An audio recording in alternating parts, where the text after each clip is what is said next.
Space, the final frontier. Well, okay, not really. All right, take two.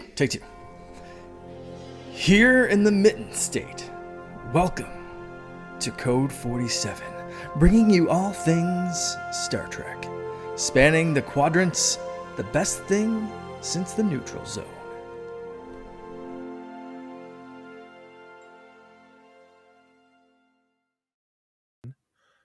Hey, everybody. Welcome back to the Code 47 podcast on the Secret Friends Unite podcasting network. This is episode 156. I am Charlie Carden, your humble servant, Trek Lord of West Michigan, joined as always by my number one on this podcast anyway, Peter Stein. Peter, good evening. Hello. All right. And we are joined by an extra special guest, a guy who's kind of a big deal in Star Trek podcasts. I know he's looking around and saying, huh? This would be Mr. William / Bill Smith of Trek Geeks. Bill, good evening to you and welcome. Guys, thank you so much for having me. It's great to be here. It's not often that I get to do, guesting gigs every now and then because people assume that I'm this, long-time Star Trek podcaster who doesn't do a lot of these things, but it's always fun for me to do. Well, that's what I'd like to hear. Well, anytime in the history of any of our shows when we have somebody on board who has not worked with us before, depending on whatever the hell show they're on, we say, hey, how did you get into whatever the hell topic this is? So how did you become a Star Trek fan? It was either 1975 or 1976. There was this massive clash of the Titans that used to occur in my home growing up every evening around 6 o'clock. I wanted to watch The $6 Million Man, Colonel Steve Austin, Lee Majors. Oh, he's the dude. And my elder brother, who's about 8 or 10 years older than I was, wanted to watch Star Trek every night at 6 o'clock. And they were on competing channels in Boston. So he usually won because he was the older brother. But we went through this dance every single night. I want to watch Colonel Steve Austin. He wants to watch Captain Kirk and Mr. Spock. And although he always won, I never really told him until later that I secretly loved watching Star Trek. This was just the dance that we went through. Right. So in 1979, when TMP came out, he actually took me to a matinee. At that point, I was almost 10 years old. And we both fell asleep during TMP. So the gentle trip through V'ger. Yeah. Quick, switch to a shot of Kirk. Yeah, right. Everyone's looking intense. But that's kind of how it started, and my fandom just sort of grew from there. From there, once Wrath of Khan came out, it was all Critical Mass from 1982 on, and ever since, Star Trek has been in my life just about every single day somehow. Yeah, same. Awesome. I love it. Good deal. Well, we got a great show. We're talking about another couple of episodes of Strange New Worlds. In this case, episodes 6 and 7 of season 3. And then Bill's going to take his leave of us. And then Peter and I are going to finish talking about Deep Space Nine, the end of the series. Definitely time to cry. But before we do that, going to give a quicker shout out. We're kind of paring things down because if you are part of our Patreon squad, you're a part of our Patreon squad, and you know why, because you get exclusive shows. You get shows early, like this show drops 1 or 2 days early, depending on when we record it. Shows with no ads, a cool exclusive Discord channel for as little as 7 days for free to get started, half off your first month, and as little as $2 a month to stay on board. It's very cool. It's very easy. Patreon.com/Secret Friends Unite. We would love to have you check us out. And that's that. Let's move on to talking about some especially strange new worlds. Kicking off with episode 6. Peter, I'm doing all the talking. Would you like to do the honors and read this summary? All right. Episode 6, The Salat Who Ate Its Tail. Ouch. The USS Farragut is attacked by a large scavenger ship, and much of the crew is injured, including Captain Varel. The Enterprise arrives to help with Spock, Chapel Scotty, and Nyota Uhura, joining acting Captain James T. Kirk as his temporary command crew. Foreshadowing much. The Enterprise is captured by scavengers and the Farragut pursues them. Shenanigans ensue. So many shenanigans. Bill, how are we feeling about this episode? How do you feel about Strange New Worlds in general? We should probably start there. I love Strange New Worlds in general. I wish they do more of the Strange New Worlds. and less of the, let's get everybody back together or let's retread ground we've already done. But we are where we are. I wish this show had more than 10 episodes a season, which is really what it boils down to. For some of the things they want to do, which are high and lofty, which I admire and I love, I still want to see more of what the show's supposed to do. So that out of the way.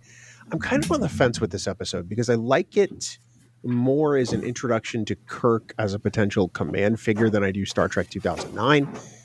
But it's Star Trek Strange New Worlds. I've had enough Kirk already. This is Pike's show. That's kind of my default reaction. As far as the episode itself, I think it's a fine episode.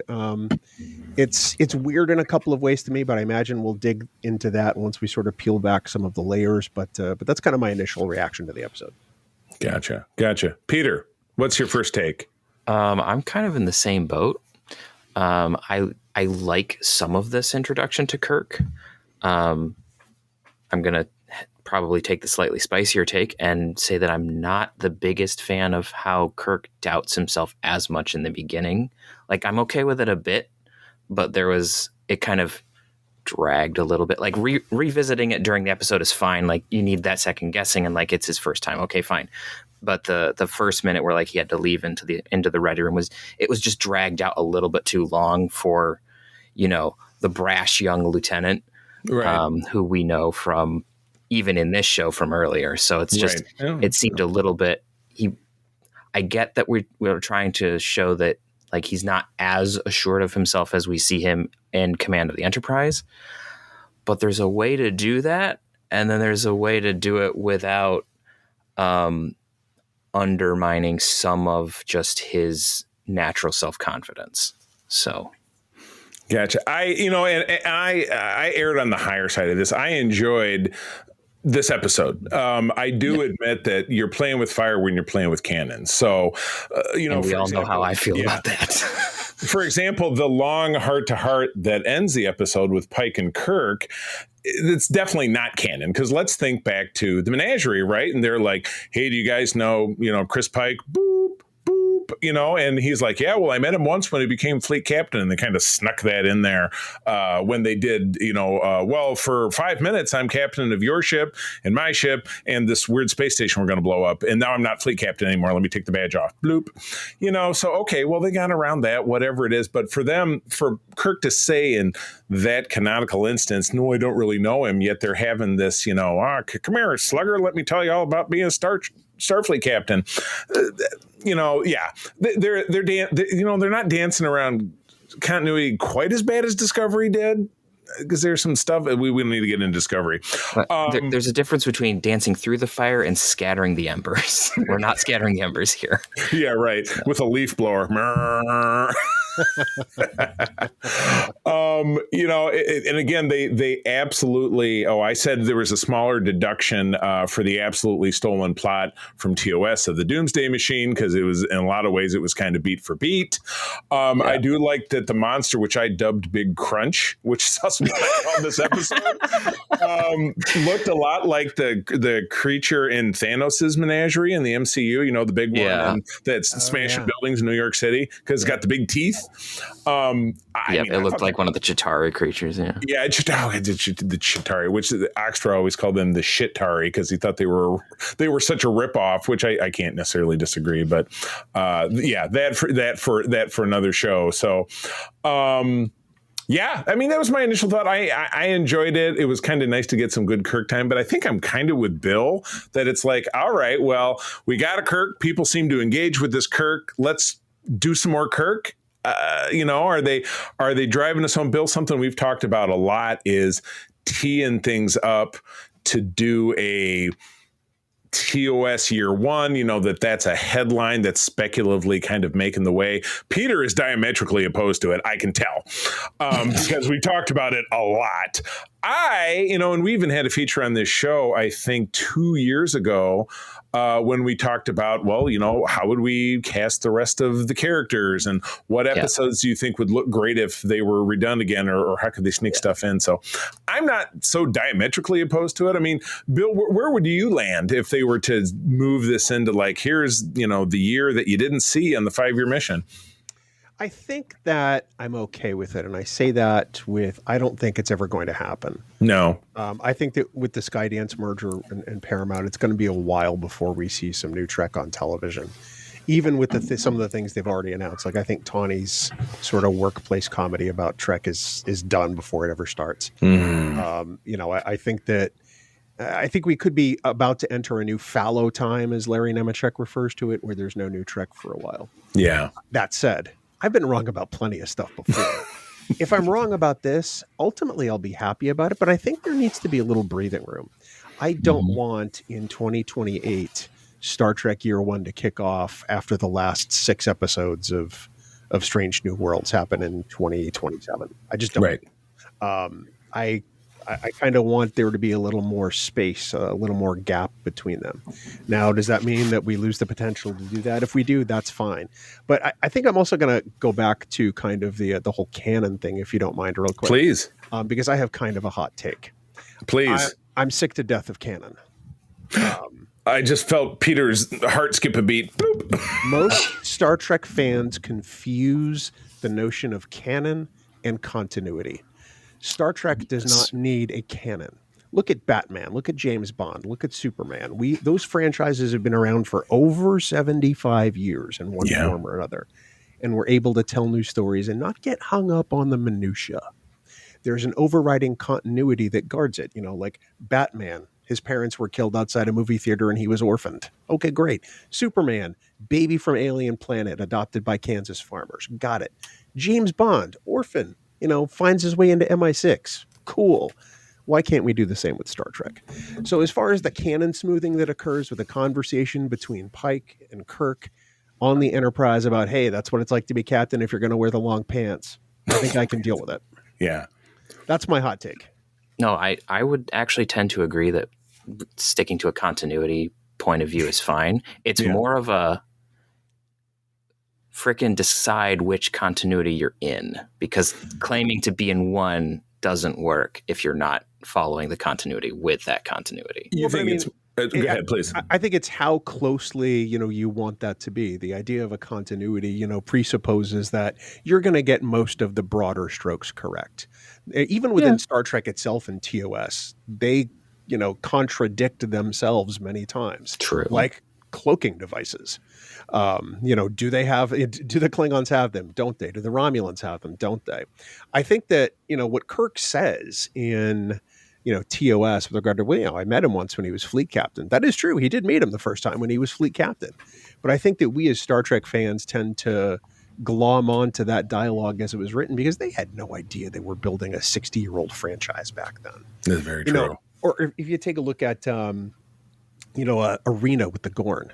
Kirk says, I'm told it's a Gorn. He never says he's never seen a Gorn. We just know this is not a Gorn that he's used to seeing. Right. Once he sees it. So he's the smooth-headed ones like the Klingons, right? Yeah. They could give him a mustache.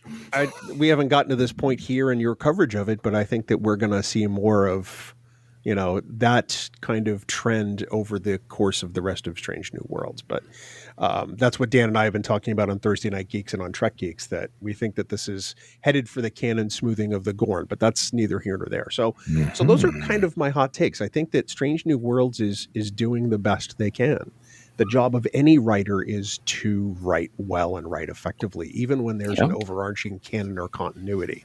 Discovery decided they didn't want to deal with that, so they jumped the ship and actually created more canon problems for themselves.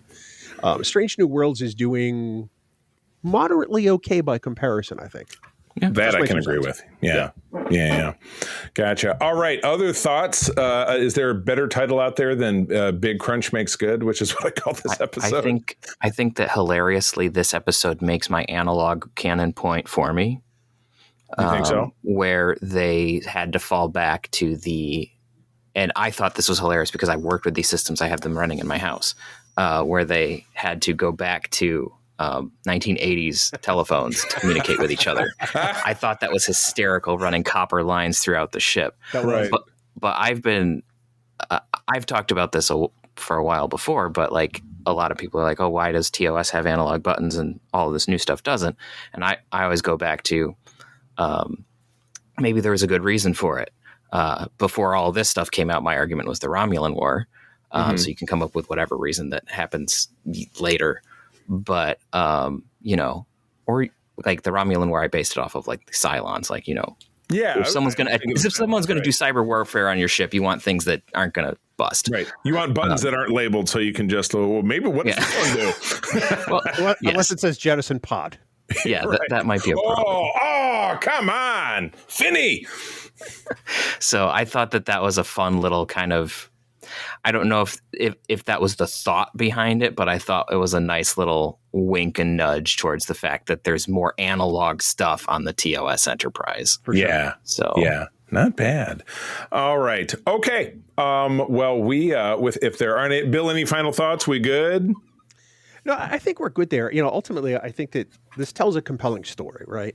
Yeah. You know, is it a little unbelievable? Yes. Is it absolutely a bottle show because it looks like they were trying to save money between episodes and just reuse sets? Absolutely, it does. But I think that they create enough drama and enough conflict that's resolvable, kind of under the Roddenberry rule, that that is easy to watch and crafts a believable backstory for Kirk.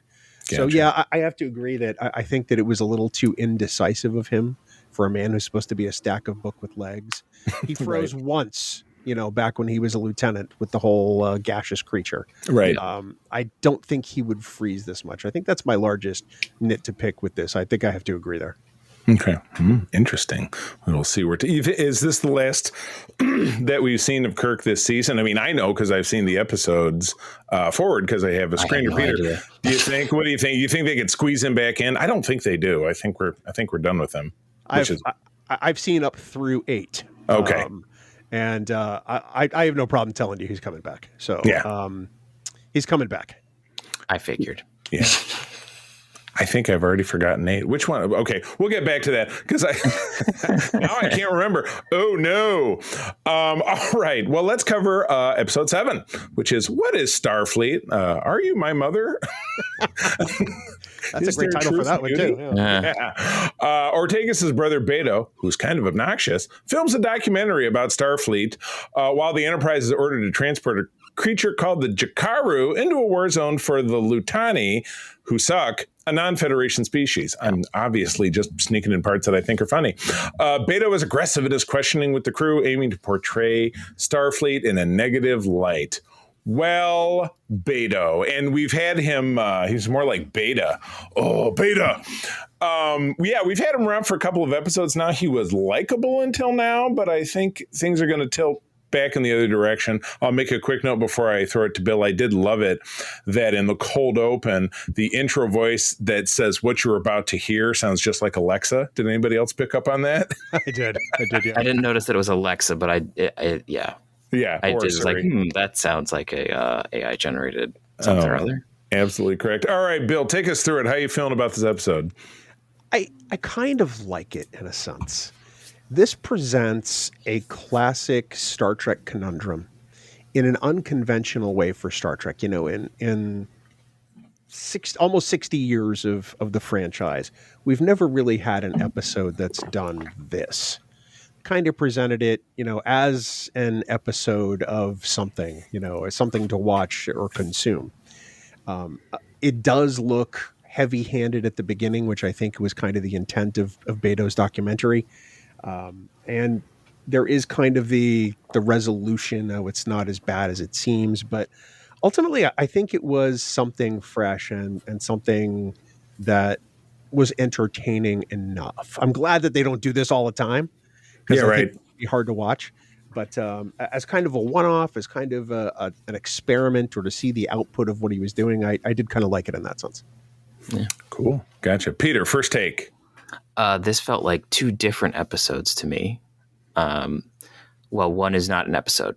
So it felt like there's an episode in the reboot Battlestar Galactica where there is a reporter, Xena Warrior Princess, doing Deanna Xena Warrior Princess. Yeah. Oh, it might be a new name for the episode. Where she is doing also a documentary on the fleet, and originally starts with like this very, very negative outlook, and then ends up being more positive, which is kind of the same sort of arc we do here. Mm-hmm.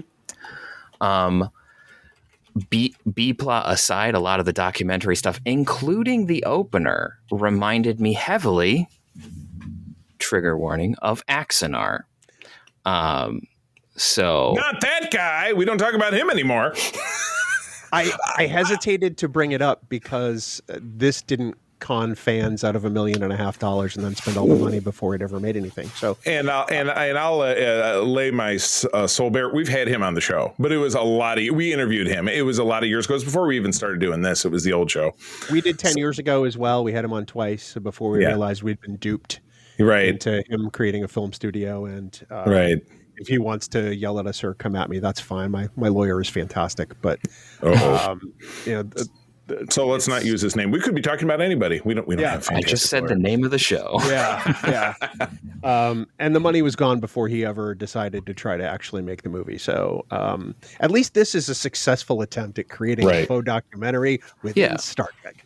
Well, I'm just saying, like the short that we saw was very much like how the documentary stuff that Beto does plays out. For sure. So I don't know if that was like intentional or that's just how documentaries are generally made in this sort of style, and that's just what you do.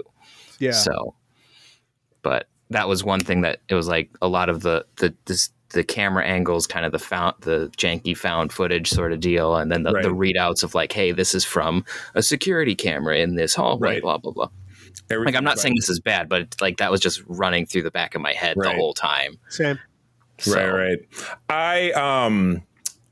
This further confounded my issues with the damn rank stripes. Are they different based on the department that you're in? Because in this, we get much like you said in the BSG episode, it's like Leodama, Captain, Colonial Fleet Reserve. Where in this we get, Spock, Lieutenant, Sciences, but he has a stripe and a half. And you have, so-and-so, or you have, Nyoto Uhura, Ensign, no stripe. So, okay, that part is the same as TOS, but then if I have 2 stripes, I'm a lieutenant. But then we know that Una is lieutenant commander, but she has 2 solid stripes, but she's command.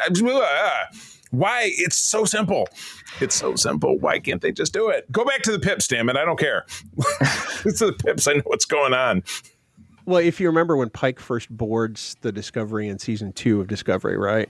Right. And he's wearing that yellow Discovery era tunic. They had the Disco Prize. Yeah, the Disco Prize. They had to go back and add the ranks on the sleeve in post because they forgot to put them on the uniform. That I did not know. Does not surprise me. I'm not surprised that there are continual rank challenges on Strange New Worlds. It's been the story since it premiered a couple of years ago, and they still haven't got it down. Even though there is a page in the Star Trek Encyclopedia and has been there since '94. Going back even earlier to the Franz Joseph Starfleet. Yeah, and that's been around. It's right here on my shelf. 1974. Yeah, and I have that over there too. But I'm just saying that the encyclopedia is easier to find. Thing, it's not hard. It's not hard at all. It's nice if they would adapt like the TNG style. Okay, well, a stripe and a half would be a lieutenant junior. I mean, if they really wanted to like do a soft retcon where the ranks line up to the pips, fine. Yeah. Just do it. Make it make sense for yourself. Right. I know. And again, talk about picking of the nits, which was another famous Star Trek fan book back in the 90s, the Nitpicker's Guide, of which I've had every volume of it. Yeah. Just kind of makes me crazy.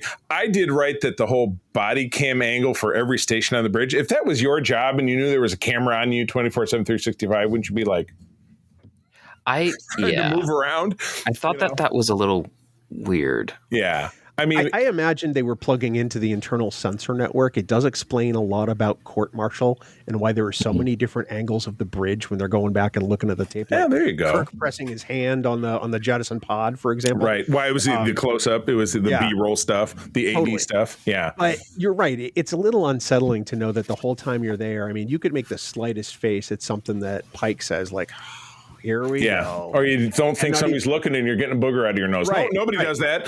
And all of a sudden that's trapped in Starfleet records forever. So I can see where this is a bad idea.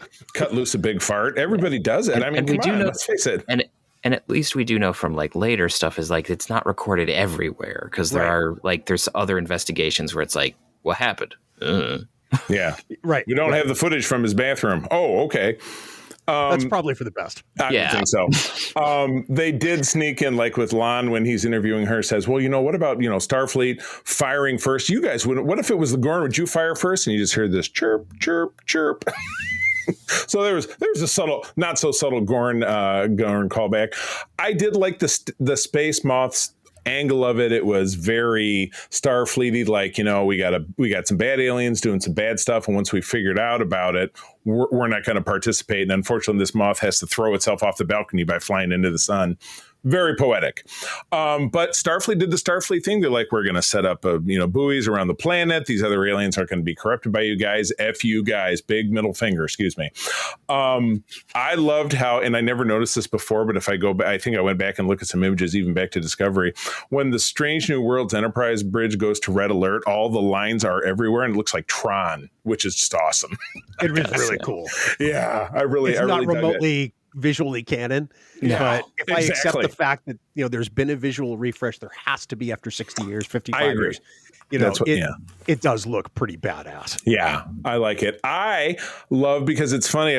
I tell Peter every time I tune it on, because I work at home, but I have in my office I have a little TV, so I'll turn on the Paramount Plus Star Trek channel, the one that just runs live, and they're real big in showing episodes of Enterprise. So I had a couple of on Friday, and I love that the NX-01 is on the wall in the captain's ready room as you're headed out the door. I'm like, I'd like to see it get some respect, and how it got some respect last season when Boimler and Tawny were on. That was awesome. So, and then we have Scott Bakula showing up at Las Vegas and talking about, well, I really got an idea about a show. Please, Captain. Please. Other than that, you've no strong feelings. Admiral President. Yes, exactly. No opinions whatsoever. Lutani, who are chasing the Space Moth, seem like dicks. That kind of plays out, pretty much paint by numbers.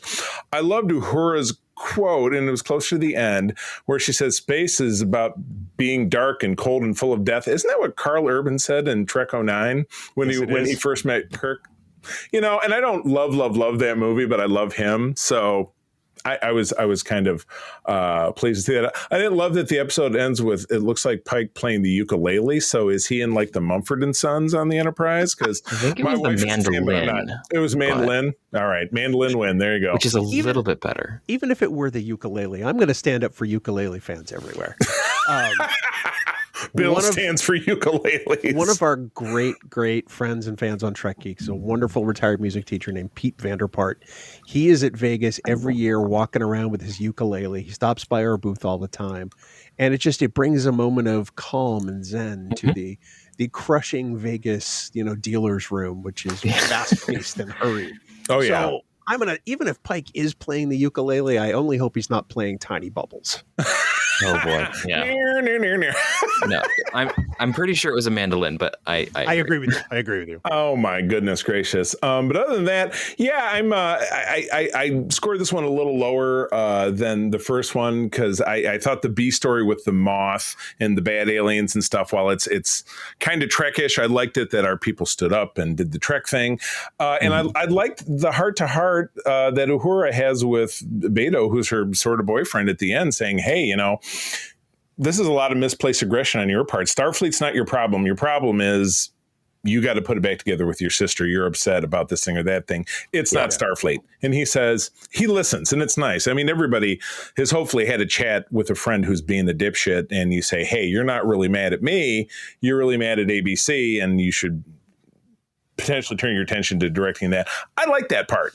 I did. Yeah, I wrote that whoever his editor was would probably see this like super negatively biased, focused, Daco that he's making and just slap it down cold. But you know what? For the purpose of how it ended up playing out, I do think BSG did it better, but the BSG one had a huge reveal at the end that was like, right. So yeah, well, there's some extra twists going on there. Absolutely, that weren't going on here. So gotcha, very good. I do like the twist that this one had, though. I mean, in the end, we were the problem, right?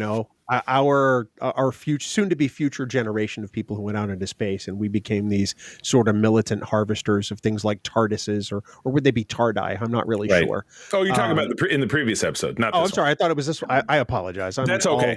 No, my timey wiminess. You know what? We didn't even talk about seeing as there was a TARDIS in the previous episode. There's absolutely a TARDIS in there that showed up almost immediately on all the regular websites.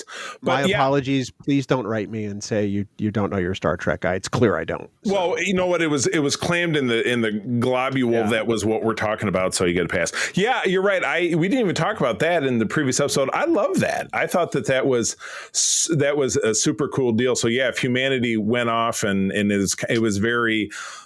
Remember that early episode of Enterprise? Was it Terra Nova? Yeah. To people who they landed on a planet, but they ended up underground, and then they didn't really talk people anymore, and they were all covered in mud. And this was just the space version of that, but somehow we also have the Chitauri beast, I guess. I mean, it was. Both of these episodes have humanity being less than what they should be. Right. In starting with the sail out await its tail in the past, or with what is Starfleet in the here and now. There's no way the Enterprise should have gotten this order. This is absolutely absurd and ridiculous. It's as bad as them playing nice with the Baku and the Sona during the whole Jem'Hadar thing. Right. Exactly. In its direction. It's ludicrous, but we find our way out of it. Right. We hope that there's something to glean from it. Yeah, it's one of those things that I enjoy when they do the stories where Starfleet can make mistakes. Yeah.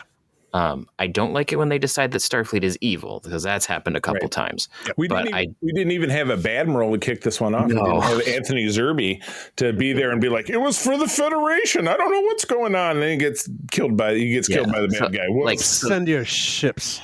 Yes, send your ships. You suck. I actually have the book on the creation of that film by Michael Piller. It's a really interesting book. There's some really weird stuff that got cut out of that film, and if you read it, you'll be very happy that it was. Did it show up in the deleted scene? There's some weird deleted scenes, I know. Oh, the deleted scenes are fine generally. Yeah. It's weirder. I'm not even going to spoil anything. It's weird. While it's totally unrelated to anything we're talking about here, Anthony Zerbe, who was the Admiral in that, and James Bond's, I think it was A View to a Kill, they both died the same way, face exploding. If you've ever seen that. That's right. Because he gets locked up in a hyperbaric chamber, right? And the bad guy goes, well, screw you. That's right. That was in the 80s, though, Peter, before your time. Before your time. Not before ours, though. No. Well, you're older than me, but it's still our time. True.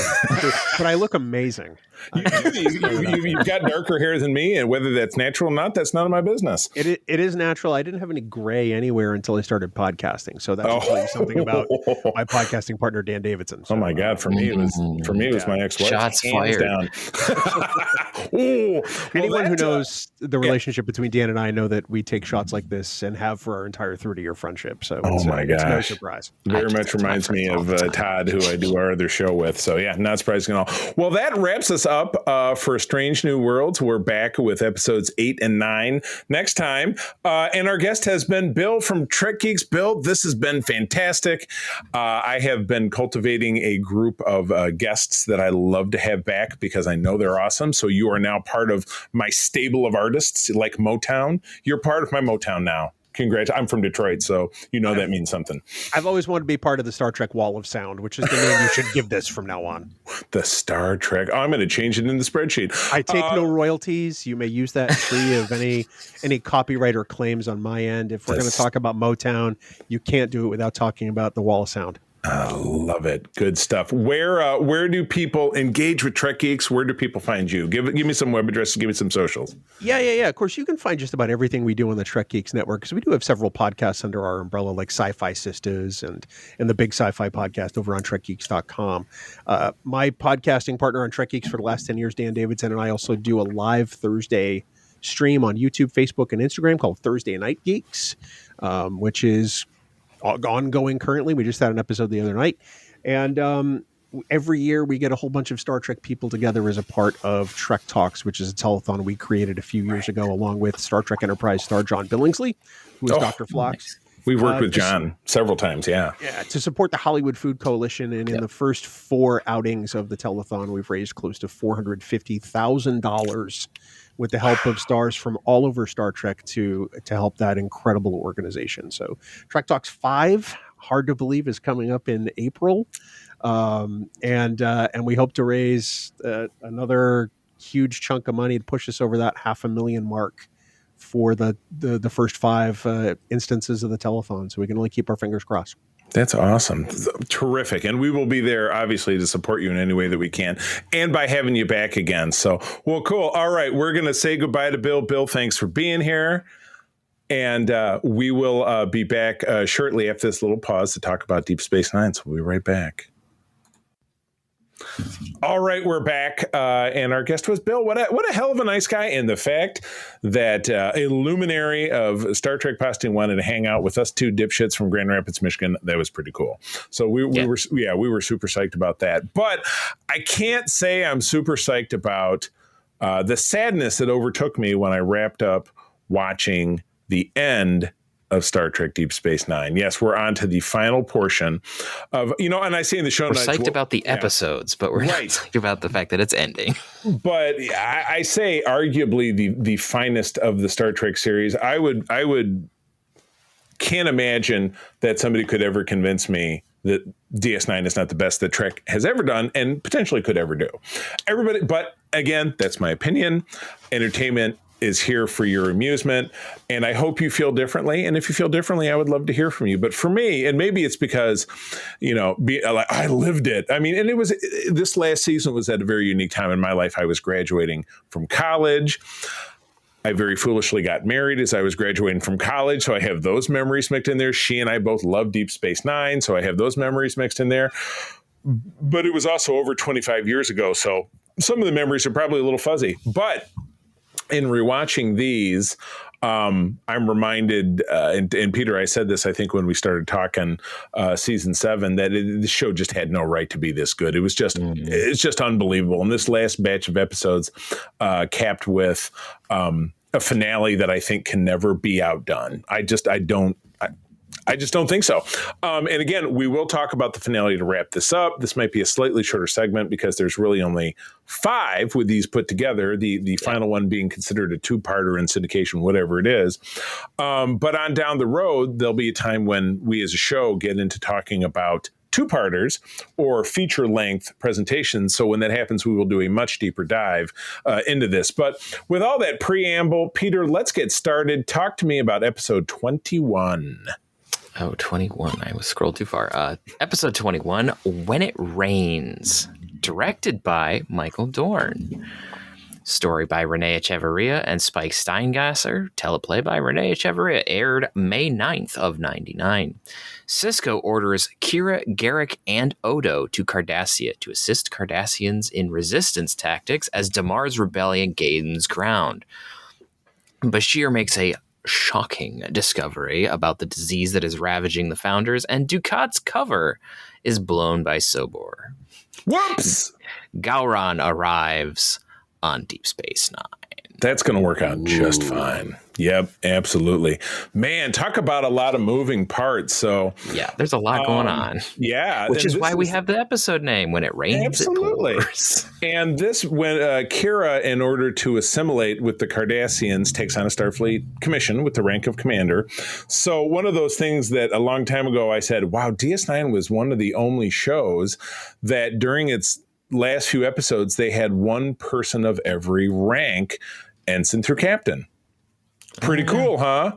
Doesn't really matter. Yes, we had an ensign, a JG, a lieutenant commander, and then a captain. And then we had Bill. I don't know. Was Bill Ross was a vice admiral? He was a 3-pip admiral. So yeah, exactly, vice admiral. So awesome stuff. And it's in the next episode is kind of my favorite part because Damar has a sideman named Rusat who's just he's a basic schmuck. He's basic bitch Cardassian. If I could use the B word in the title, that would be the name of this episode because he is everything about a Cardassian that people hate. He's arrogant. He's very fond of himself. He's extremely superior. And he severely prejudiced. Exactly. And he really gets what's coming to him, which is pretty terrific. So, I love Ducat's cover being accidentally blown by Sobor. Now that does happen in the last few minutes of the episode, that Sobor has gone to the sacred vaults to get the sacred books, the ones that have no words in them. And the Customogen. And it happens in this episode that Ducat has taken up with with Wynn in the biblical sense, as it were, in the orb sense. I don't know. How would they say they're doing it? Because I always say in the biblical sense is an expression. Carnal sense. In the carnal sense. However it is the Cardassian or that Bajorans do it, which according to, do you remember that really awkward exchange back in season 6 where after Odo and the female changeling have sex and she goes, oh, so that's how solids have sex. And she's like, well, that's the way humans and Cardassians, or not Cardassians, that's the way humans and Bajorans do it. So we have the same swerve as the Bajorans. Now I'm getting off topic. But anyway, yeah. So yeah, they have a struggle. And why does Wynn have the knife in her hand while this is happening? Do you remember the circumstance? Because it just kind of finds its way into Sobor, and when he bleeds, it spills out on the book, and now she can read it. Yeah. I don't. It was just there on the table for some reason. Yeah. Yeah, it was a letter opener, right? Oh yeah. They still use those then. But we get our last great Klingon arc of the series gets rolling. It lasts for 2 episodes only, right. But right. Exactly. It's good stuff. Oh, good. Oh, Peter, I can tell my ride's there. It's a fire engine in your background. There's a fire station literally a block from my house. So great episode. But again, this is part 5 of 10, where really it's part 5 and 9. So I kind of downgraded the numbering because parts 9 and 10 are the last. But I don't know what happened in this episode that really stood out to you. There's some really interesting bits here with Kira, like how there's an argument about whether or not the Cardassians would accept a Bajoran, and then Cisco finds like the masterful yet dumbass way of like, oh, we'll just give her a Starfleet commission. Right. I mean, does it seem like maybe that wouldn't get the job done? Because isn't the part that she's a Bajoran kind of the bigger the deal, not that she is part of the Bajoran military? I think they're like, well, it'll hurt Cardassian pride less if it's not the Bajoran militia. God. So it's like, I get it, but it was kind of funny in the sense that it was like, oh, you finally got Kira in a Starfleet uniform for the last couple episodes of the show. Right. That's hilarious. And then at the end of it, she takes it off. When once the mission is over, she goes back to being Lieutenant. Yeah, which you totally expect. Right. But there's a really funny moment with like Garrick clearly like tweaking her uniform like he makes it. It's like it's like she's the only one who has a perfectly Garrick tailored Starfleet uniform. Everyone else is out of the replicator. It's just exactly. It'd be like, oh, I'm an XXL. Okay. Oh man, the arms are too short. Yeah, I thought that was good. So that was kind of fun. Right. I thought that was fun. Gowron coming onto the station. I always love having Gowron. I will add that I don't like how Gowron is used in these 2 episodes because I like Gowron as a character so much, which we'll get into in the next one. It was really out of left field. There's no doubt about it. Yeah, like the beginning of this one where it's like, oh, he wants to take the glory for it. Yeah, that's a politician move. Okay, whatever. Yeah, right. Like that tracks. So Gowron in When It Rains totally makes sense. It's right. Gowron in the next episode that's a little funky for me. Yeah, because he starts to act. He starts to act a little bit more soap opera-y. Which we'll get into. And then we also have Section 31 coming back. Like we don't see them, but we get the ultimate reveal towards the end where it's like, wait a minute. And hold on a second here. Yeah, exactly. All right. Well, then we jump into episode 22, which is Hacking into the Wind. Mike Vihar doing the directing. Ron Moore, the one and only, handling everything else. So there's no doubt it's going to be fantastic. From May of 99, Kira masterminds a plot to steal a brain energy dampening weapon. Gowron's political agenda against Martok is endangering the war effort and prompts Worf to instigate a power shift within the Klingon Empire. And not just a minor one. This is classic Worf power shift dynamics. Whenever Worf decides that power needs to change in the Klingon Empire, people end up dead. Yeah, he does kind of have a reputation. So you just, I mean, if it wasn't another Klingon, they'd be like, oh, buddy, okay, I got you. Yeah. You know what I mean? But yeah, no, the last, 5 minutes of this, of that act are pretty unmistakable. So, things come to a head within this. We have a great exchange. And now I can't remember if it was within the last episode or if it was in the beginning of this one, but Rusat decides to get in Kira's face, and she does essentially what Kira did to Damar last season when they were on the station together. He just whoops the shit out of him. Her beating up Damar was so much juicier because it was an extended sequence. With this, he lays on, he just twists her down, and I love that. He's like, I guess I struck a nerve, and he's like, no, Crick, this is striking a nerve. Yeah, and then Garrick is just hiding in the shadows. Gun, need me? I'm here. Why did you step in early? It seemed like you had it all in hand. It's like I thought classic Garrick. I was enjoying myself. That was fun. There's not a lot of fun going around in this place. It's Garrick. We later get that with I can't remember her name. The person at the old lady at the house where she talks about how Mila. Yeah, where there's kind of you get kind of this he has a bit of a sadistic streak, which we already knew, but that's definitely that where he's like, I get to watch Kira kick someone's ass. I'm going to see how far this goes. Oh my God. Classic Garrick. Good stuff. But you're right. Worf in the end of this. And again, it's kind of cool how despite the kind of oops, we slept together with Ezri and Worf in the last batch of episodes. Now they're super cool, which I love. Yep. Which is I think in a lot of ways a testament to the fact that Jadzia and Worf grew this great friendship before they became a couple. They spent a year sparring, but they really developed a very deep, close personal relationship, which obviously still exists within Ezri's brain or in the slug in her belly. And she's able to also, do that with Worf. So she's counseling him, which is also what she does.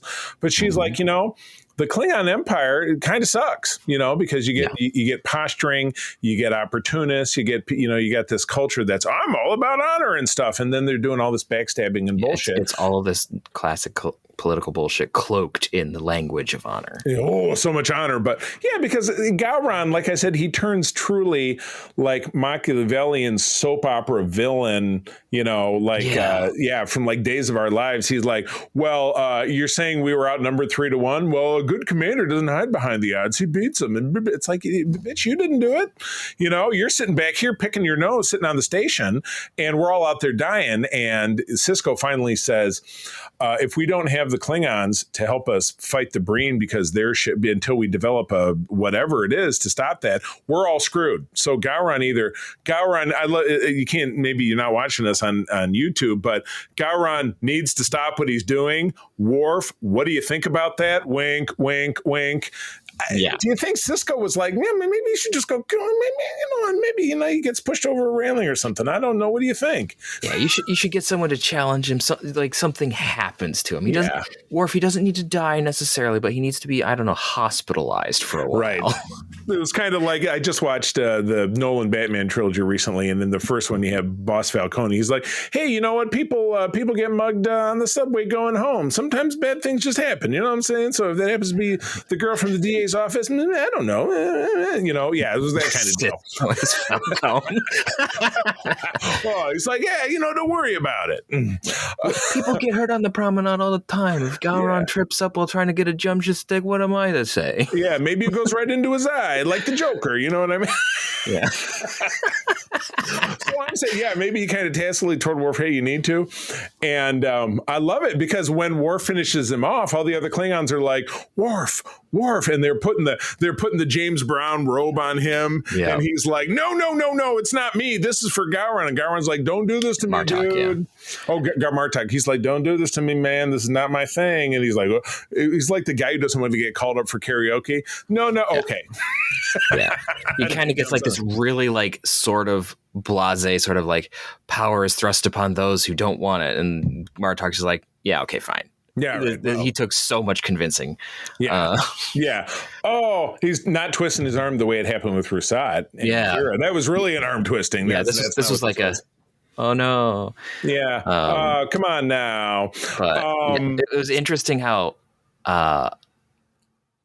Gowron. So like the last time Worf killed a Klingon political figure, there was that guy Duras was on the ground and he stabbed the Batleth into his chest. Yeah, and I love this time Gowron's standing up and he gets Batleth pieces to the kidneys. Right. Yeah, I do love that was back in season 4 of TNG in the episode.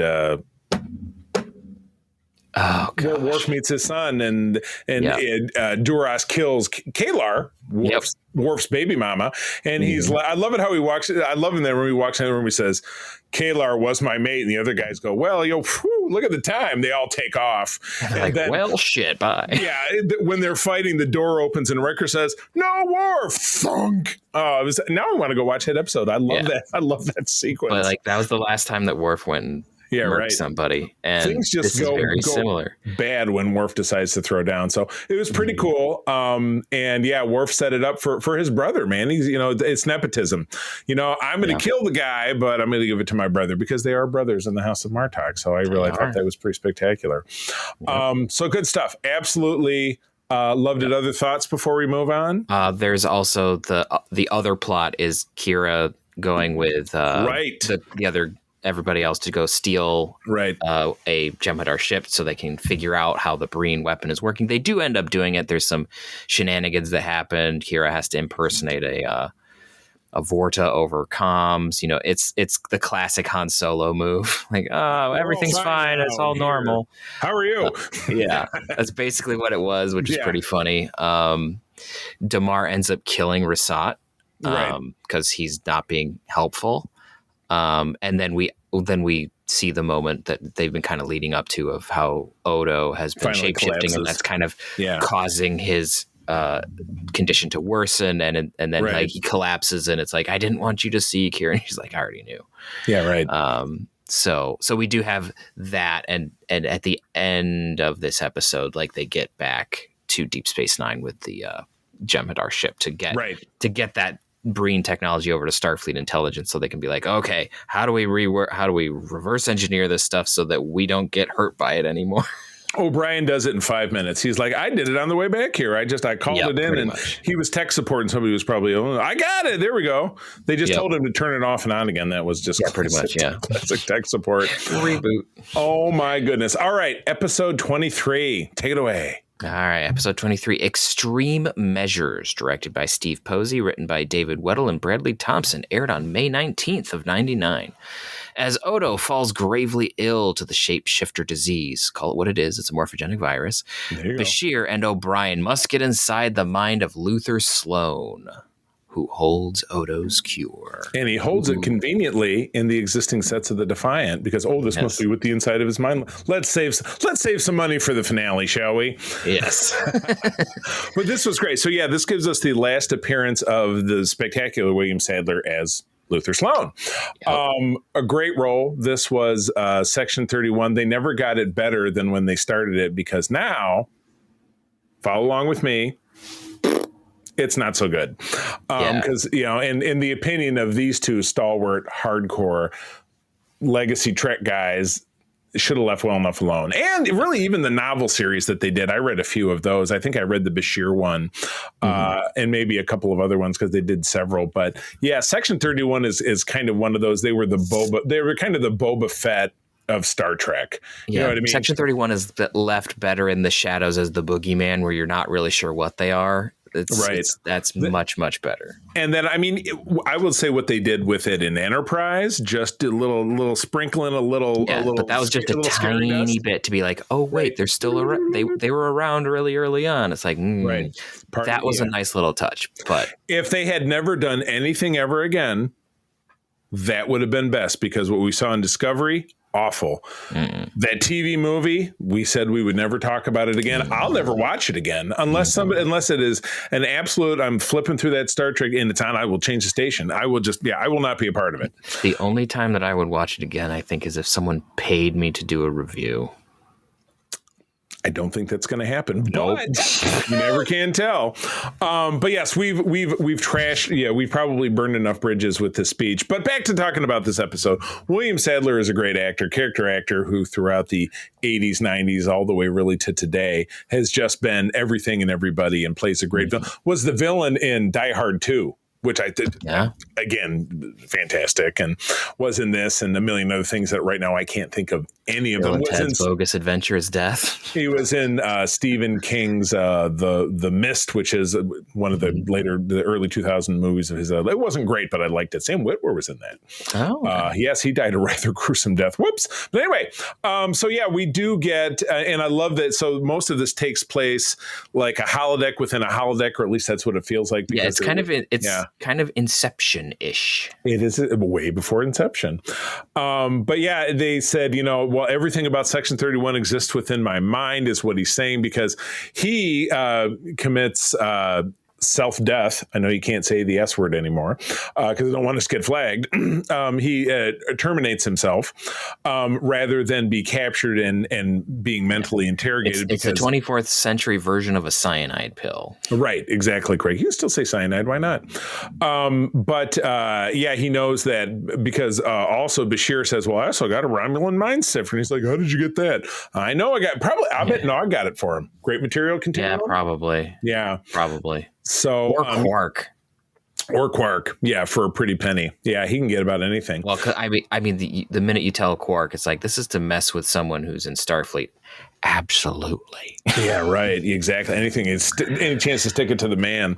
But yeah, they end up kind of bouncing around, and nothing. You can't count on anything that you're seeing is real. Like he gets a first name Luther said by a woman who says to his wife. I bet none of that is real. I have mixed thoughts on that particular scene, because it's an interesting scene. Because it's kind of like it's almost like the tiny little part of Luther Sloan that is still a good person. Yeah, is trying to do like the last good thing before he dies. And then obviously his Section 31 side is like, nah, this is going to happen, and offs him. Yeah. But that's what it kind of felt like, was like there was another film that did something like this, where you had like a good version of the person and it's not Enemy Within. I'm drawing a blank. I know what you're talking about. But there was another thing where you're inside someone's mind, and you have like, here's the good me and here's the bad me. And that's kind of what that felt like. Yeah. Where it was like, hey, welcome guys. I made it look like Deep Space Nine, so you weren't uncomfortable, blah, blah, blah. Yeah, exactly. Here's my family as I'm going off to be dead, the beyond. Yeah, right. And so like, I'm going to give you the cure and everything. I just want to say a few words. And then pew. Yeah, exactly. But yeah, it's the devil on your shoulder versus the devil on your other shoulder. Yeah. But one of them is kind of sort of good. It was what should have been a great send off for Section 31. I think for good, because there hasn't necessarily been another show, like canonically, there hasn't been another show that's followed this until that really they would have fit in. Picard didn't mention Section 31 at all, I don't think. And it would have made sense. I mean, they could have found a way to sneak it in, but again, like, this was a great ending if really all of Section 31 existed inside of his head, which who knows if that's true. But it would have been like, well, we finally killed off the Borg. Well, that never happens. But we think it happened at the end of Picard season 3, but we don't really know. Unlikely, but oh yeah, exactly correct. So it's it's unfortunate the direction that Section 31 took after its little cool preamble in Enterprise, like we said, was great.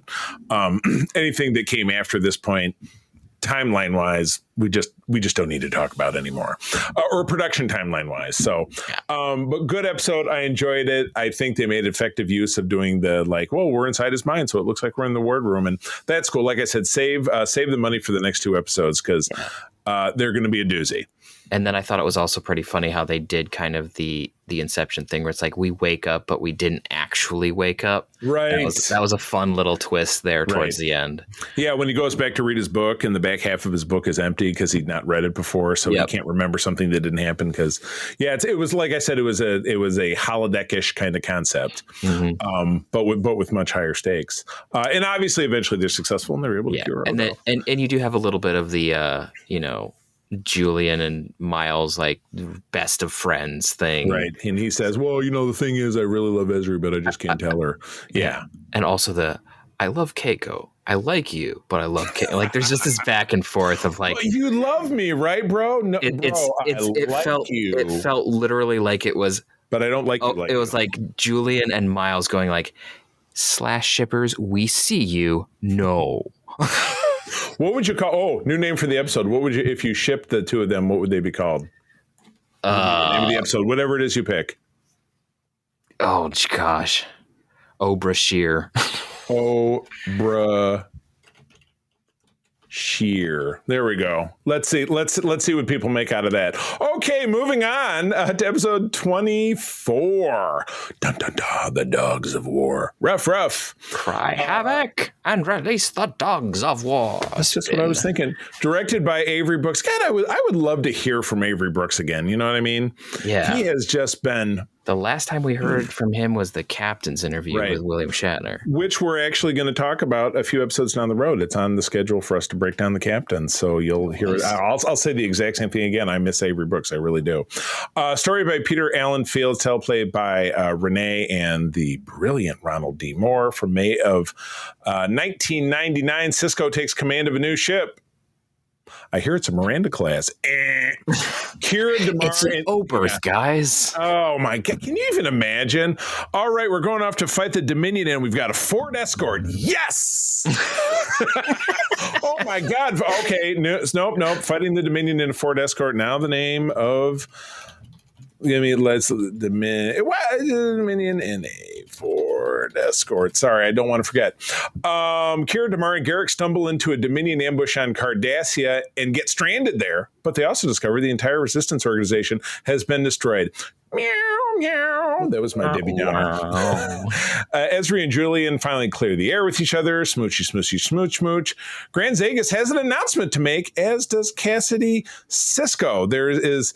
The two last things we mentioned, very soap opera-y, but actually they really, really work out. So the penultimate episode, compared to the penultimate episode of any other Star Trek show that is not serialized, so talk about stuff from TOS basically ending with Voyager or even really Enterprise, there is no real significance to the penultimate episode. I guess in Enterprise, if you want to discount the finale, which we don't anymore because Connor Trenier told us how important it was to him. So we have to like it now. I did actually see it recently on that same live Paramount Plus Star Trek channel. So much respect to Connor Trenier, who we talked to recently. He felt, if you didn't listen to our interview, that it was very fitting that he got to see his character have an end, and I appreciate that. But this was a penultimate episode that really teed up everything that we were going to be launched into emotionally on June 2nd, which is when the next episode drops. So the new ship is the Defiant. Didn't bother to change the model. Didn't bother to change the model number on it. The carpets are purple and Julian hates it. So the little stands next to Sisko's chair are different. The little LCARS panels. They have we pulled this out of storage because we built this for Star Trek The Motion Picture console in the back where the little pool table thingy used to be, where the little table used to be. I completely missed that. That's funny.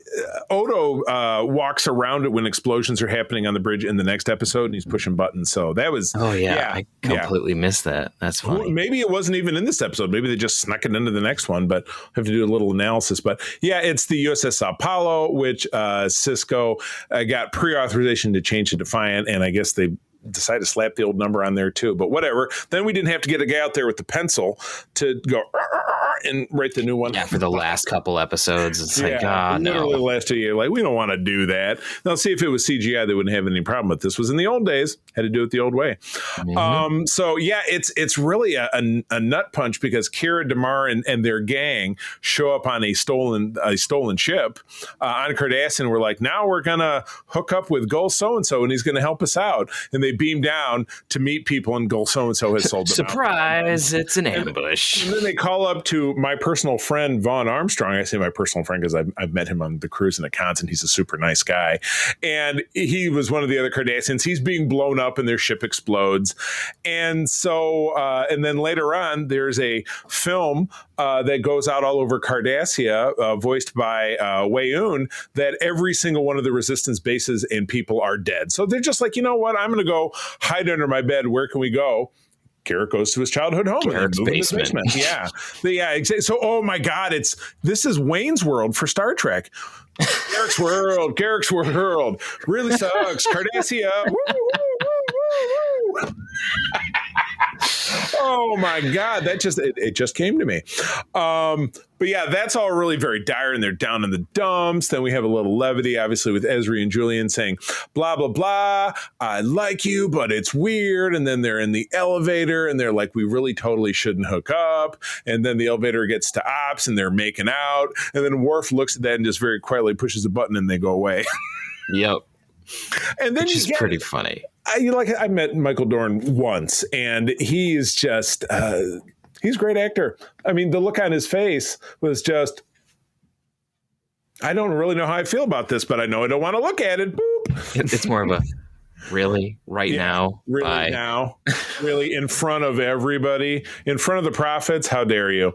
But yeah, the bit with, we get our final moment of Ferengi stuff, our last appearance of Wallace Shawn as Grand Nagus Zek, where he's got a bad connection when he calls Quark because it's raining. It's always raining. There's an explosion at the power plant, and he goes, I want blah, blah, blah, to you to be the new Grand Nagus. Well, when he shows up, what he really wanted and what Moogie wants, because they show up together, is for Rom to take the job. So now Rom is Grand Nagus. When I was watching, I was listening to see if I could hear the correct name through the garble. You can if you pay attention. Oh, okay. I think I had a similar over the years. I think I've done the same. But we also get a joint appearance of Brunt.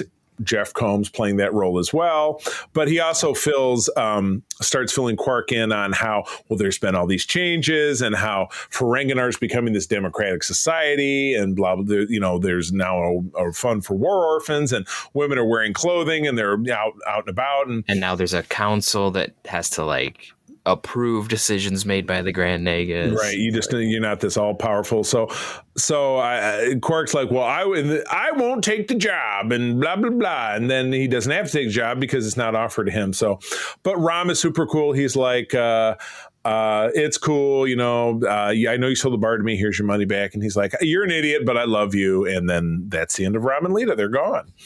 Yep. And then, of course, Cassidy, what happens when I thought this was hilarious. In the future, birth control is a shot that you have to get from your physician once a month to not run the risk of impregnating the other person. So how is birth control taken this dramatically backwards that you can't get it over the counter and give yourself, you actually have to get it from your doctor? Of course people miss it. Who has time to go to the doctor every month? And especially when there's a war on. So Sisko didn't get his injection and Cassidy ends up pregnant. So, wow, not really great healthcare in Starfleet. I think that's kind of a thumbs down. I thought it was funny. It is funny, but it doesn't make any sense. But it ties into obviously what we're going to find out in our finale. Final thoughts about this episode before we really get into it. Get into it, because again, our long analysis, the final episode is yet to come. That will come when we circle back. I think that there's some really good arguments between Kira, Damar, and Garrick underneath in the basement. We see more of that in the next episode, but where they're just trying to figure out life sucks, and so they're just trying to survive. Quark and Brunt is just really funny because now Brunt is being just a literal ass kisser. It's never too early to suck up to the boss. Yeah, right.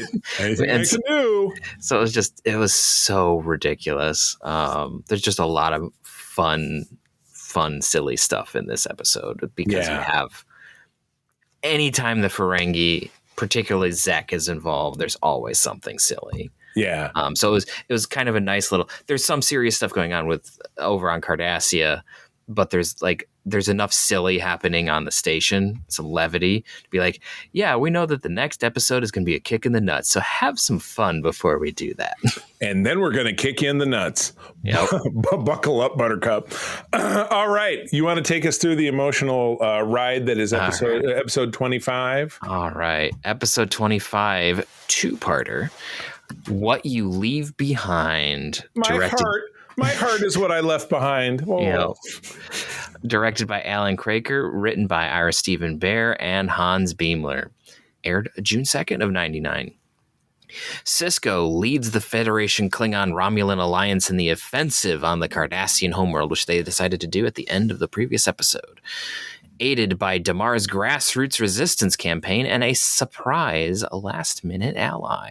Dukat and Wynn journey to the fire caves to release the pirates. Now, I'm going to take issue with the grassroots resistance campaign. I didn't see them walking around with clipboards. I didn't see any sitting demonstrations. I didn't see anybody making a speech with the bullhorn. I just saw, them blowing stuff up. But I prefer what they did to all that other hippie bullshit. There, fight me. Oh my God. Now, portions of the very long, and again, it's certainly in the first and second acts of this, the very long space battle, and certainly there were recycled bits from previous big space battles and stuff, were converted now in our next episode. In place of the segment, we're going to be talking about the Deep Space Nine documentary, What You Leave Behind, for that, which was produced 3 or 4 years ago, if I'm not mistaken. And Andy Robinson, Garrick, comes on, and not as Garrick, but he played Garrick, comes on and talks about, all right, well, I know all people really want to see is all the stuff that we recomposited in HD. So here it is, and then we'll get into doing the show. Because this is, it's dramatically awesome what they do, and it looks even more beautiful in HD. And I know that one of the various slideshows that I have playing on my side computer features some of those images that I pulled off of Trek Core because they're just so gorgeous.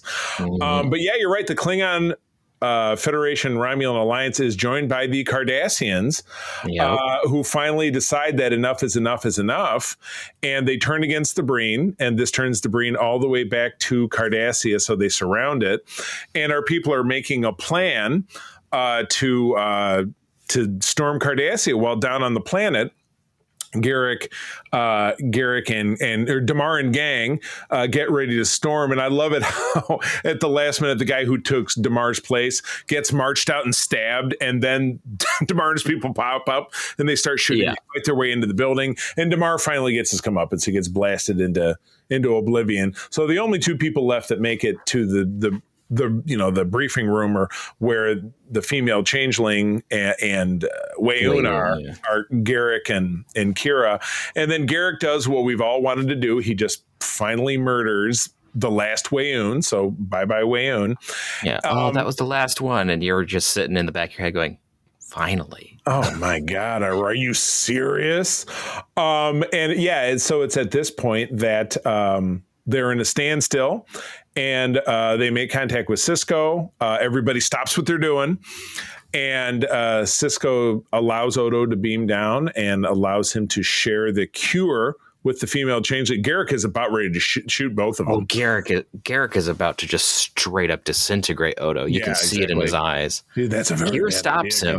Yeah, and you can see that there is that level of trust between Garrick and Kira, which is amazing because this was not there in season 1. Right. Yeah. When they first met, she hated him, and he did not trust her worth. Well, they spent the last 3 or 4 months together, obviously. Yep. Building up that trust. And there's a decade of trust between Kira and Odo, which continues to play out throughout the rest of the episode, because it's in curing the female changeling that Odo decides that it's finally time for him to return to the Great Link and to effect a cure of his people, and then to stay with them. Which is, again, I would say, and again, I watched this, I had just graduated from college. The DS9 was my whole friggin' entertainment world. It was the best show that was on television. I can honestly say most of this I did not see coming. There were certain elements, like, okay, there's going to be a big slug out between Dukat and I'm sure Sisko, because the whole pod race thing is going to come to a head. But I had no idea how the whole war thing was going to play out. I had a very good feeling they were going to wrap it up because they couldn't just be like, and sorry, we're still at war. Show's over. Bye-bye. We're all still at war. So you knew they were going to wrap it up. Yeah. But you didn't know that basically every one of the antagonists outside of the regular cast, if you consider Quark to be one, was going to die or be changed. So kind of everybody, I can't think of another show where everybody got a resolution to what was going on with their character. Sort of. Not really. Except for Sisko, unfortunately. Yeah. Because, as we begin the third act of this, everybody is back on the station. They're signing the armistice. Bill Ross. Yeah. Admiral Ross has a great speech where he quotes, is it MacArthur from the end of World War II that he quotes? I think so. Or Patton. I think it was MacArthur. Well, obviously Ike, who became president. But that's Eisenhower. That's Eisenhower. Sorry. Eisenhower was also in World War II. Sorry, I'm really going to get blasted. It's one of those guys. It's one of those guys. There, we can change the name of the episode again. It's one of those guys. But yeah, the female changeling gets up and she's being escorted out by two security guys, and she stops long enough to say, "It's up to you now, Odo." So, he knows what he's got to do. He's got to go be one with the Great Link, which is a beautiful scene. It's one of the last parts. Everybody kind of gets their own something. So O'Brien and family are moving back to Earth. He's going to teach at the academy. Worf gets offered. Means that honestly, you should have some really good engineers, and then we get to Picard season 2, and I'm not sure that anyone actually paid attention in his class. Maybe he died on the way home. No, because he becomes the most important man in Starfleet history, according to Lower Decks. Lower Decks in the future. But let's see here. Worf is going to become ambassador to Kronos. That was offered to him by Ross, and then Martok standing there. He's like, finally, he's like, bro, ambassador who will go targ hunting with me. He's super psyched, and so he accepts that. We do get that Kira will end up taking over, but we'll get to that in a moment. But again, we're talking about an episode that's 25 years old, and I'm assuming that people have seen it. And if you haven't, I'm deeply sorry. But what are you doing? Go see it. Watch this. Go see it again. Forgot if you've been listening to this all along. So yeah, everybody's getting their end, but then we get this montage at the end, which cut out poor Terry Farrell, which I understand why. All of Worf's recollections are pretty much from this season. I definitely tear up. And one of my favorite parts is during O'Brien's, when he finds a little figurine on the ground, you hear some notes from The Minstrel Boy, which was a song that he sang in the episode The Wounded in TNG when we first meet the Cardassians and we first learn something about his background. Remember Captain Maxwell? Mm-hmm. That was the song that they sang. I don't know if you caught that musical reference. I missed that. Yeah, usually I'm good at musical references, so that's cool. That really got me back then, and it got me again. But just watching all of them say goodbye. And, Sisko's end is that he does finally show down with Dukat. Wynn dies. Boo-hoo. Sorry. We've all wanted that. She does have a sort of, you could call it deathbed conversion where she tries to stop Dukat. She has 5 seconds of goodness and then she is immolated. She's burned alive. Yeah. Because she tries to sacrifice Dukat to the power rays to get them out, which kind of works, but doesn't fully. And then they resurrect him. Yeah, exactly. So it's like, sorry, Wynn, you're not their emissary. You are their pawn. Dukat is their emissary. Yeah, Dukat. So Sisko throws himself at Dukat. The two of them fall into the blazing fire caves. The book is destroyed. That results in Sisko being forever imprisoned with the pirates within the fire cave. Sisko ends up in the Celestial Temple with his celestial mother, Sarah, who says, "You are finally home with us. This was your destiny. You're here to stay." And so he's at least able to go back to Cassie and say, "Sorry, this is what I'm doing." She says, "Oh, this is what they warned us about." He says, "Yeah, you're kind of right, but I belong to," much like Odo going back and curing his people. This was always where Sisko was supposed to be. Yep. So that surprised the hell out of me. So, and then that beautiful parting shot of Jake staring out the window. Kira walks up behind him, and they're kind of locked in arms as you're watching this long, big pull. I still tear up. I don't know about you. It's a really good final shot. Yeah. The older I get, the more sophomoric I get about stuff. But watching this last week, this was one that, while I often will have these episodes on in the background, when it came to this episode, I sat and watched it and paid attention because I'm like, there is nothing but probably my favorite episode of all of Star Trek. And I don't know that that's ever going to change. It could. Fair. But I don't really know how it would ever change. So that's it. All right, man. What are your other thoughts before we do what we always do and rate? Yeah, I do remember when I saw this the first time, I wasn't the biggest fan of some of how it ended. But remember, I was seeing this in college, right. So well after it happened. Right. So I remember I wasn't the biggest fan of Odo staying gone. Like, I was fine with him going to the Great Link, but not that he was not coming back.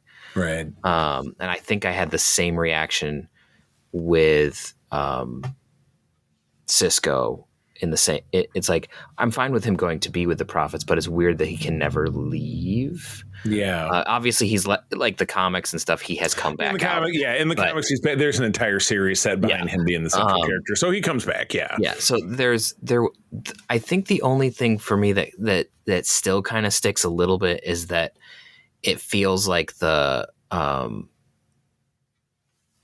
Pa-Wraith storyline is wrapped up very quickly at the end. Right. I don't know what else you could really do. Yeah. But it felt like there needed to be a little bit more juxtaposition with what was happening in the Fire Caves and what was happening on Cardassia. Like, they tried to do that.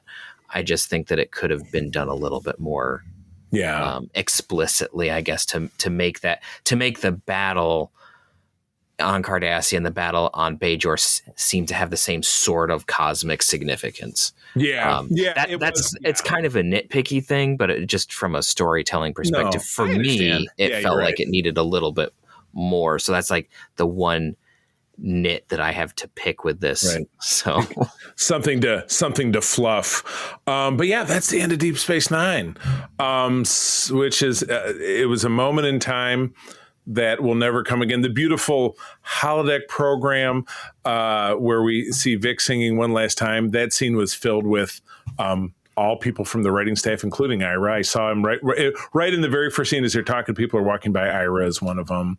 I think Hans is another one of them. Ron Moore is in there. So so much incredible It's kind stuff. of the classic where it's like at the end of Enterprise where they sneaked a whole bunch of people Right. in. Yeah, Manny Cotto was sitting right there. We talked to Manny's brother earlier this year. Yeah. Great guy. And Larry was there. In the background. Oh, you're right. Yeah, you're right. Larry Nemechek, friend of the show and guest, was also featured in that Enterprise scene. All right. Well, this is not going to be super challenging to go through and choose a favorite, at least not for me. But how about for you?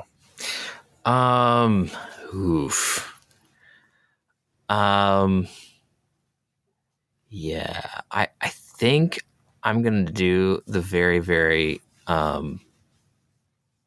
standard and just say It's What You Leave Behind is going to be my favorite because there's so much going on there. I know, and in a good way. It wasn't like it's not what we call in the ad game 10 pounds of shit in a 5-pound bag. Yeah, this was it's not like 100 pounds of stuff in a 100-pound bag. It was mostly perfect. Yeah, it's not the mid-noughts, the third part film where it's just there's too much crap shoved into something. Yeah. So right, yeah. There's not too much crap shoved into it. There's just a lot going on, and there's a lot of character development, and there's a lot of threads being tied up, and it's handled very, very well. Right, absolutely. All right, and how about it's tough, but of the other four, which one is least superior? I guess the best way to say it. As much as it pains me because I love the writer, I'm going to have to say Tacking Into the Wind. For the very, very simple reason, and everyone who knows me talking about this knows what's coming, it's because I don't like what they did with Gowron at the end. That's really the only thing that really sticks with me about this group of episodes. Is I just don't like how Gowron goes out. I think we're kind of in alignment about this one. I think I have to agree with because you're right. He has this radical, I've always been a little political, but I've also kind of been a warrior. And even though they kind of drag him in this, his military experience, it ain't shit. They're trashing him when he's not around. And so, we've had this character who's been through hell and high water, the Klingon Civil War. Yeah, and we know that Gowron's not like a military mastermind, but he is a warrior and he does know some stuff. And he just seems like he's a punk in this, you know what I mean? And so that's weak. I totally agree with you there. That's hard to get around. He does get some justification in Star Trek Online if you play that. So he does return and go to Stovokor eventually. As well you should. Well, that's the end of Deep Space Nine. It's so crazy. So we'll be back next time to talk about What You Leave Behind, the documentary, which I'm excited about. We have a great guest lined up. I'm always hesitant to announce a guest until they're actually on with us because sometimes things change, but it's one of our recurring guests where we'll be talking about episodes 8 and 9 of Star Trek Strange New Worlds, getting us ever closer to the finale of season 3. But that's been our our show. Everybody, thank you for joining us. Peter, where do people find you out there? You can find me around the interwebs at Petrus Aquinas. I'm not super active on social media, but you can poke me and I might say something. Poke. Generally, you can find me on Discord. That's the easiest place to find me. So Secret Friends Unite Discord and others. Same handle. You'll find me there. You can also find me over on ELH's channel, where I'm playing a Temerian chief engineer in a Star Trek Adventures game. And you can also find me behind the scenes on Starship Excelsior, where we just released a new episode last week. Awesome. We should start plunking those in the show notes so people can actually find it. You'll have to remind me. And as for me, I can be found on Blue Sky, Threads, and Instagram as @the-C3, TheCeeThree. Of course, Secret Friends Unite on all those kind of same things. We've also been dabbling with starting up a TikTok, kind of doing a little man on the scene, talking about, hey, this thing or that thing. But more on that as time goes by. But with that, yes, visit our Discord. It's a fun, safe place to talk about all kinds of geek culture, pop culture, what have you. If you don't find us looking on Discord, ping one of us and we will send you an invitation because we'd love to have you there. But with that, I will. This podcast is part of the Secret Friends Unite podcasting network, available on Apple Podcasts, Spotify, and podcast services around the galaxy, as well as video on our YouTube channel. You can support Secret Friends Unite by becoming a Patreon member, get bonus programs and more over at patreon.com/secretfriendsunite. Join our Discord community for even more discussions on all things geek. For all the latest updates on Secret Friends Unite, make sure to follow us on Threads at secret.friends.unite and visit secretfriendsunite.com. Find our merchandise at TeePublic and Redbubble. Thanks for listening, and may the Force live long and prosper.